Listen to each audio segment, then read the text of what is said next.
Okay, people, welcome on board. Today we're going to be flying a traffic pattern that is a basic procedure. So let's get straight to the point and let's start it. Yeah, so to explain a traffic pattern in simple ways, just as depicted here, let's say you're departing to the right, which is going to be, let's say, like in a runway 09er to the east. Right after your departure, the leg you're flying is called departure leg. In real world, most people say this is upwind leg, like it says here. But actually, upwind leg is another flying leg that you fly for if there's any traffic separation is needed. So you'll hear most of the people saying this is upwind leg. So just be aware of that. These names can be called differently. And after departure leg, 400 or 500 feet above airport elevation, you're going to turn left to the crosswind leg. So usually airplane depart into the wind to the west in this case. So as you turn to the left, you're going to get the headwind that you had on your departure will be now a crosswind. And then you're going to fly your crosswind leg until you see the departure end of your runway on 45 degree over your shoulder. That's where you make your left turn to downwind leg, which is the longest leg in traffic pattern. And you're going to fly for that. When you're abeam, you're going to call the tower that you're on the downwind. That's where your tower gives you what to do, or that's where you can request tower what you would like to do. And let's say if you're clear to land, when you're abeam, the threshold of the runway, meaning that you're about here, and that's where you want to decrease your power and start descent for landing. And you're going to make the left turn to the base. This would be a 45 angle when you look over your shoulder. When you pass that range, so about like 50 to 60 degree angle, you're going to make a base leg turn. And you're going to keep descending. And you're going to also deploy some flaps. Finally, you're going to turn to the final approach course. Whenever you're going to make a turn to the final approach course, is that you're going to draw an imaginary line that's stretched out from this runway here. Draw it, and then you're going to somehow know when to actually make a turn to the final approach course. And you can also fly right close traffic, meaning your departure leg will be the same, but your crosswind will be on your right, as well as your downwind and the base leg, and to the final approach course like this. Okay, then let's fly this traffic pattern right now. So for your flight training, traffic pattern is going to be your first solo flight. And this will be the most exciting moment. This is an official birthday of your pilot life. Okay, let's pretend you're ready to depart, and tower just have cleared you for takeoff.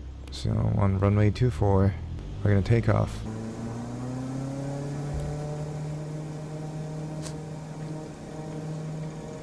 Maintain your center line real well. And in this case, we have cloud ahead of ourselves, which means you can draw an imaginary line from the ground of the center line straight above to the cloud. This can be your reference point. So if you keep following that cloud that you spotted, you're going to be able to fly straight out from the runway. If there's no cloud, then you can obviously have to look at your heading indicator as your reference point. So here, when we lift up the airplane, it says about 246 or 7, something like that. So you're going to have to follow that and keep checking outside if you're off the runway or if you're keeping the runway center line.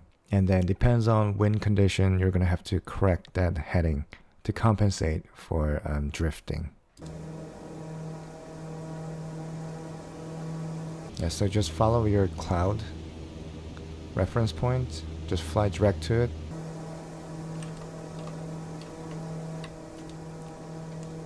And since this is right close traffic, you're gonna make right turn at about when you are more than 400 or 500 feet above airport elevation. So the airport elevation here is about 300 feet. So you're gonna make your first turn when you're over 700 feet.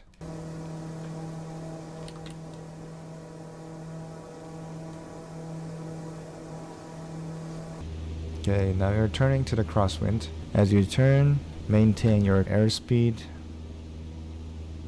and check your heading indicator. You're gonna be stop your turning when your 245 heading is on your left side, meaning it's going to be 90-degree turn.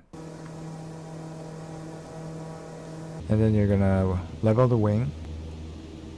Also, you're gonna check on your right side to see where the runway is, so that you can decide when to start turning to the downwind.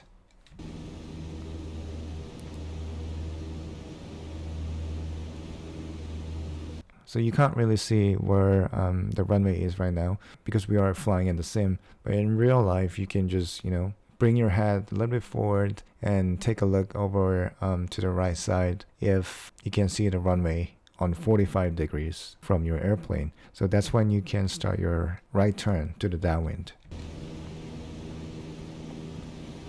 Just like this.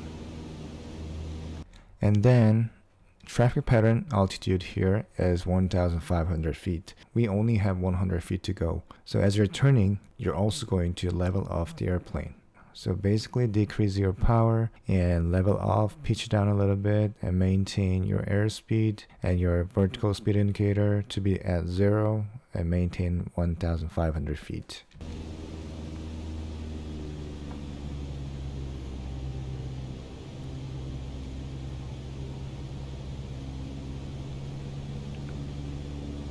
And also you're going to make that turn until the 250 heading is at the tail of your airplane.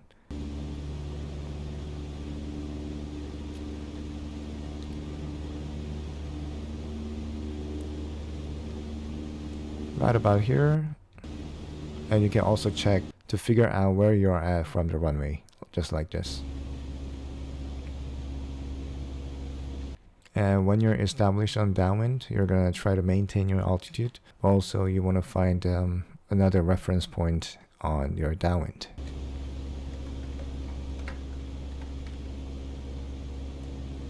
Keep checking your distance from the runway because you don't want to be too close to the runway.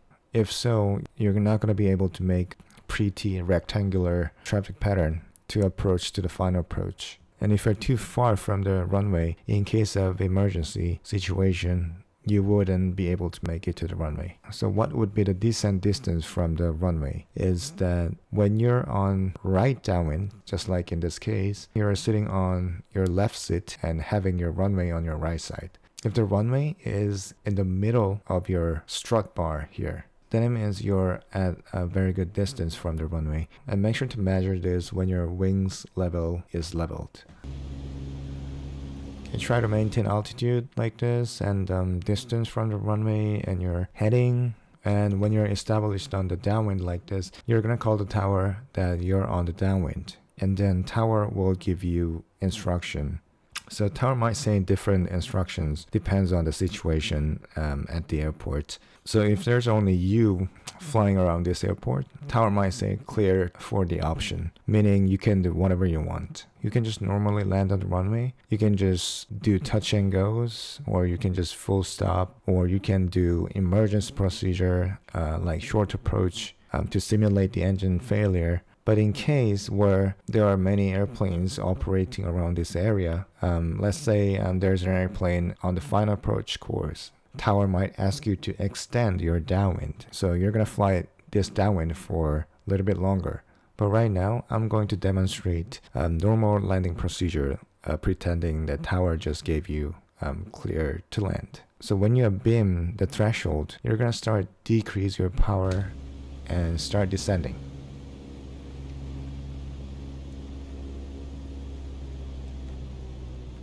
Power decrease and pitch it down a little bit for your descent,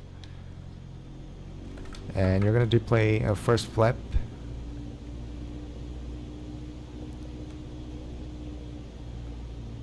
and fly forward a little bit more,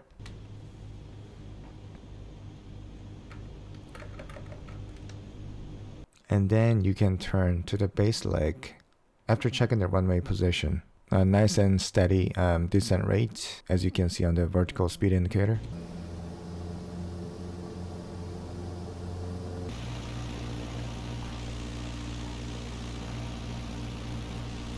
So like I said in the beginning, when you wanted to make a right turn to the crosswind here, I said make a turn when you're on 45 degree of the runway. But in this case, you're going to fly a little bit further more than when you cross your crosswind. Because this is going to be your landing on the runway, you want to make sure your landing is going to be stable, nice and smooth. So you want to give yourself a little bit more time to set up your landing configuration and stabilize speed, your approach angle, things like that.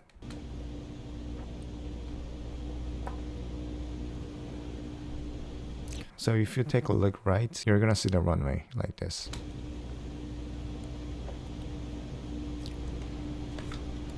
And you're gonna draw a line from the beginning of the runway here, like this. And you wanna manage yourself to be on that line as you turn to the final.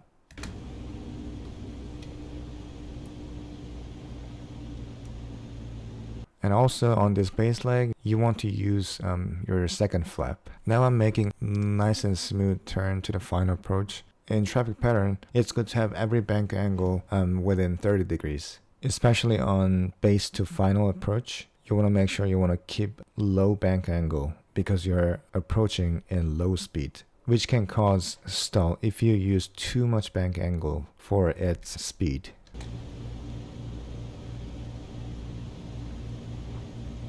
In this case, it looks like I'm a bit off from the center line, but it's okay. Just maintain your bank angle just like this. Do not try to give it more bank because the airplane might end up falling to the ground if it stalls because of that. So keep it just like this until you reestablish on the approach course.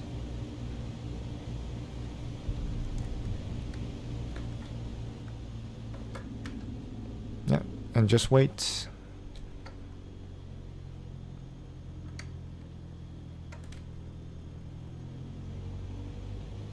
And you're going to use your third flap if you want to. Usually Cessna 152 and 172's approach speed is between 60 to 65 knots for normal landing. So try to maintain that airspeed.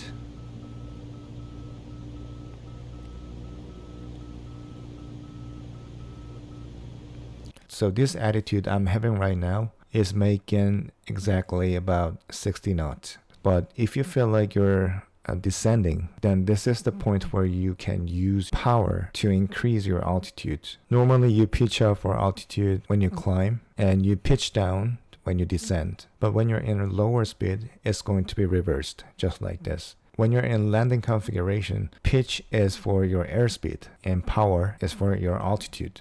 So I'm kind of sinking right here, so I'm going to be using a little bit more power to compensate my altitude.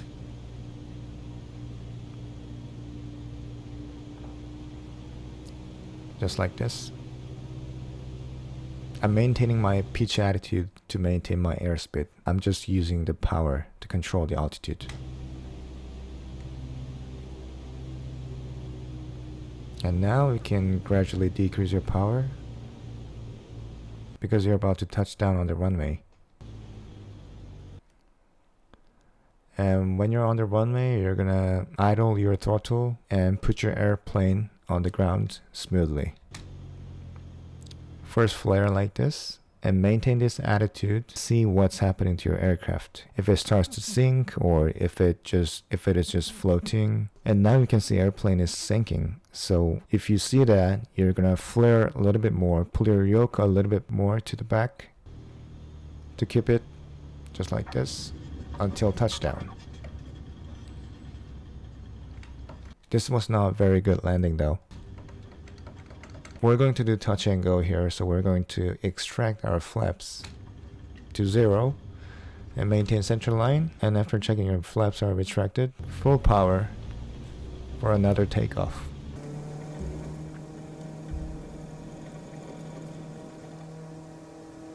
Same thing here. Get your reference point and fly direct to that. Maintain your airspeed.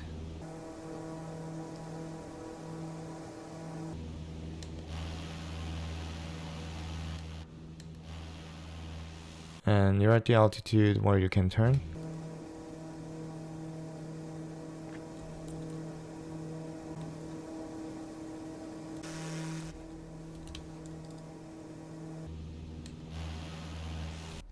You can have a better look with this camera view. It's almost on 45 degrees from the runway. So ready to turn to the downwind. And start your turn. Watch your altitude is coming. So decrease power, level off.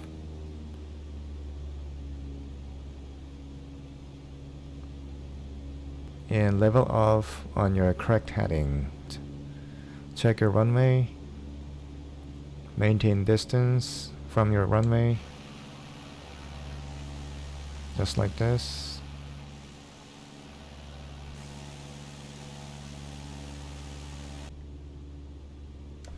And you're going to call your tower that you're on downwind, and the tower is going to give you instructions. Actually, the tower asks you to extend downwind due to traffic on final approach course. So you're going to maintain traffic pattern altitude and set your cruise power and just fly for that downwind. Actually, it's good to manage yourself with a lower power setting and just maintain altitude with a low airspeed so that you don't go too far away from the airport while other traffic is approaching. It's going to take you so long to get back to the runway.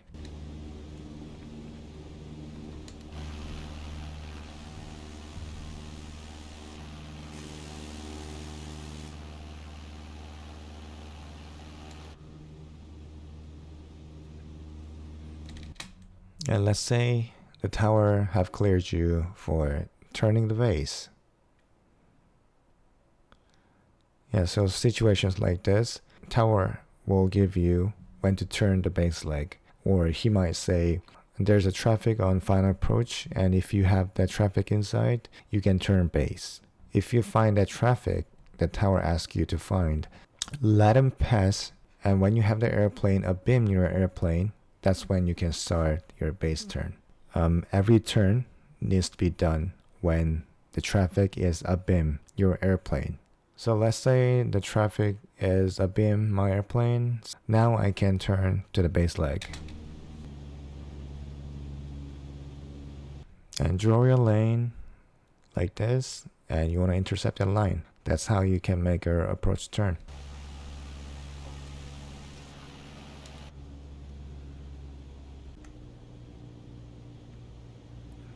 And start descending a little bit more because you're turning to the final.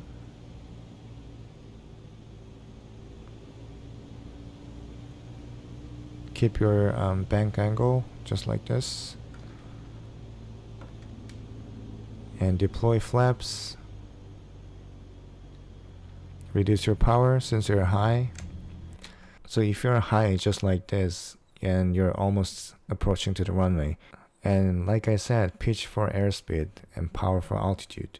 So you want to lose your altitude but also your airspeed because you're a little bit high in airspeed. I'm decreasing power to lose my altitude, but also I'm gonna pitch up a little bit to lose my airspeed. You don't want to pitch down here to lose your altitude. It's only gonna get you faster airspeed.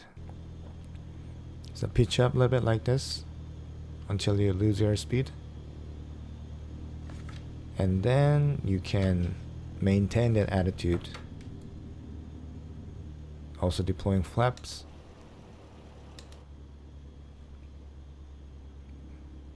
Now you're at the desired airspeed, and since you're not giving any power, you're getting a bunch of altitude decreasement, as you can see on the vertical speed indicator. And you're losing speed, so you're going to pitch down a little bit.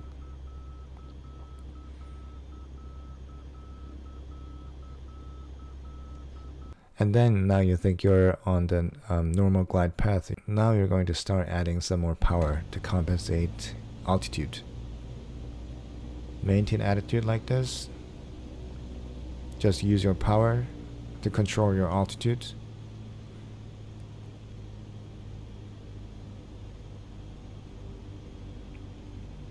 Almost there, and you're gonna bring that power to the idle. Pitch up and touchdown, just like this.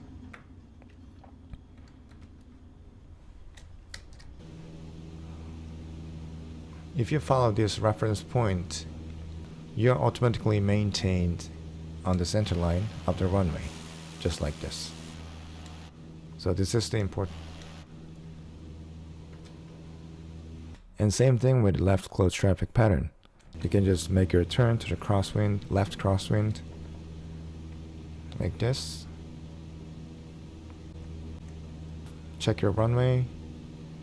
And in this case, you can have better view of the runway because you're sitting on left seat and you're making left close traffic. And if you think you're on 45-degree from your runway, you can start turning to the downwind. What's your altitude? Decrease your power, level off, maintain your turning.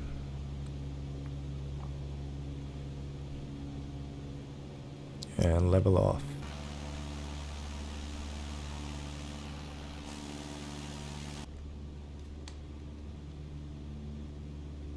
Keep checking your runway.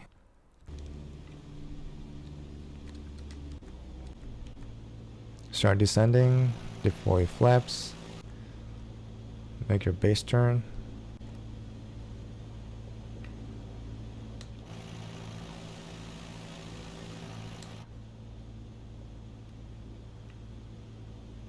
And then you're going to make your final turn to the left.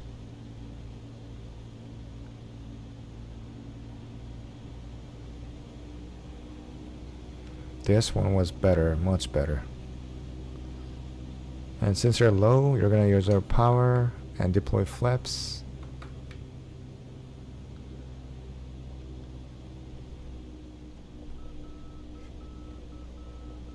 Speed is decreasing. Control your power for your altitude. Your speed is good, so you can maintain your attitude like this.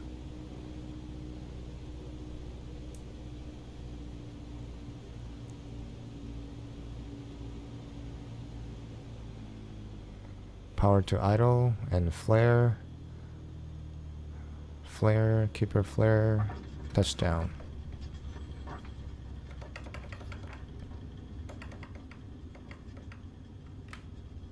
Okay, and just like we extended our downwind, there's another thing that tower might ask you to do is to make a 360-degree turn on your downwind.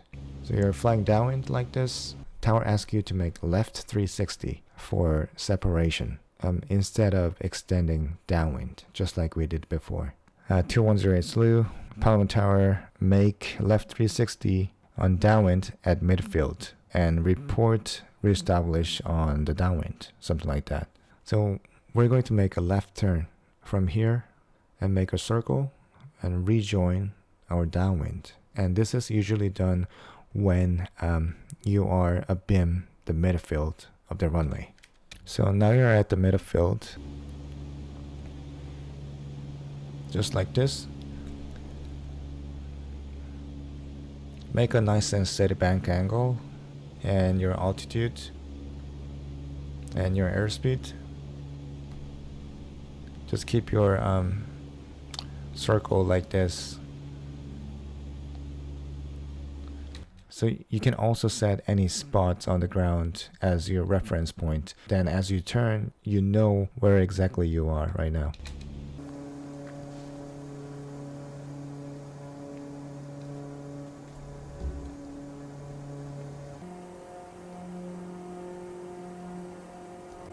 And another thing you can do is you can just level off your wing like this a little bit and check where the runway is. And in this case, runway is right there.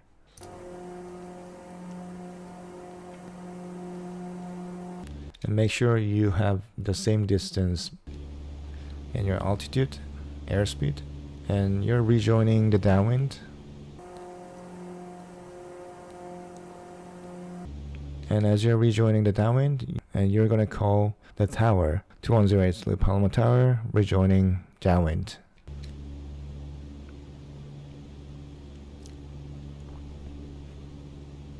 Just like this. You have nice distance from the runway. if the traffic on the final approach is cleared, the tower is going to give you landing instruction, or if there's another traffic coming in, he might give you extend downwind or make you do another 360 to the left.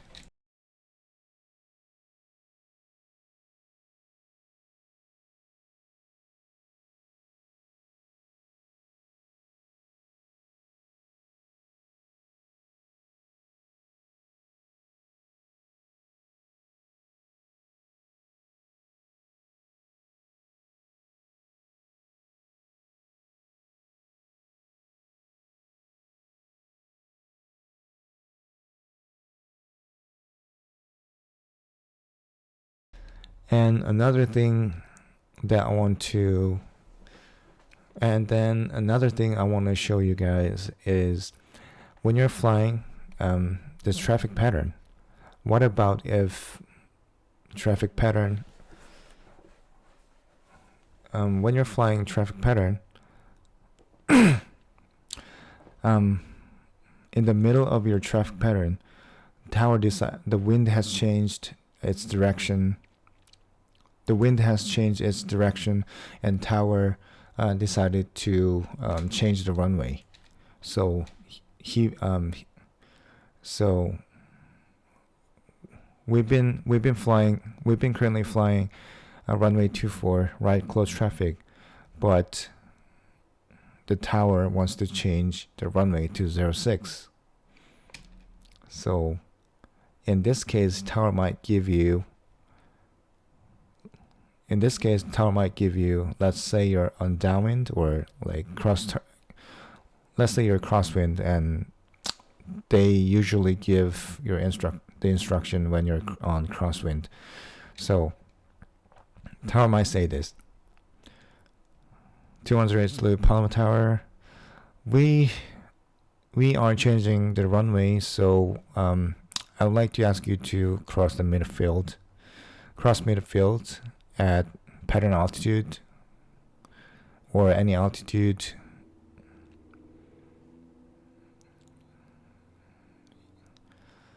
Cross midfield on downwind.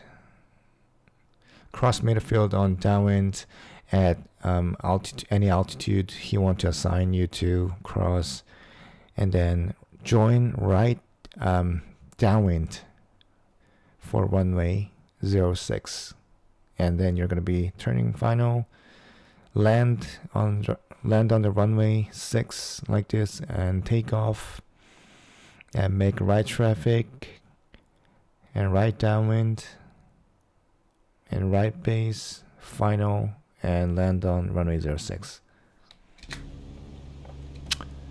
So I'm turning to cross the runway over midfield like this, and then you're gonna fly for that to cross the runway.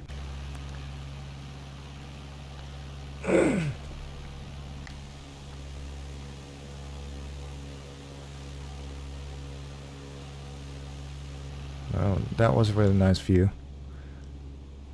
Yep, so after crossing the runway,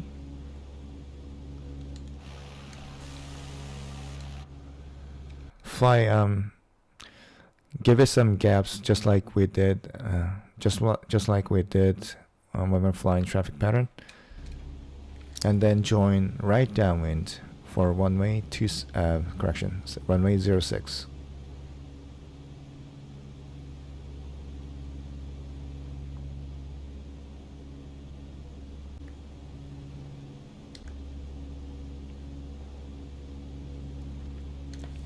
And check the runway.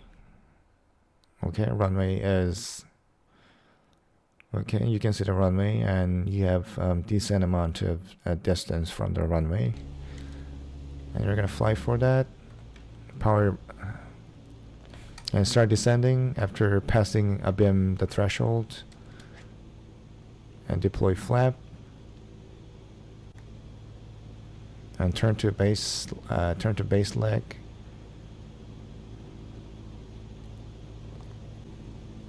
Check the runway.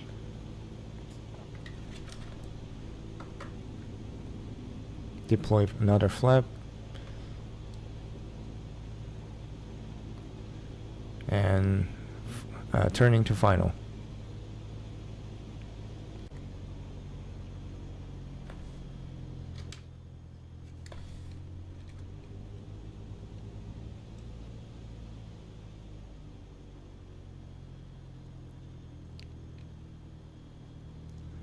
Since I'm a little too high, my airspeed is established, so I don't want to move my attitude. I don't want to move my pitch, but I'm not using any power right now. Just a little bit. Control it accordingly. And there's runway 6.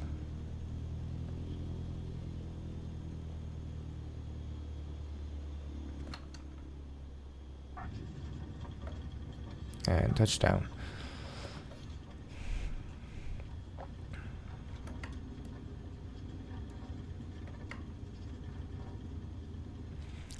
Yeah, so this is basic traffic pattern that you can fly when you're inbounding or outbounding, that you can fly. That you can fly.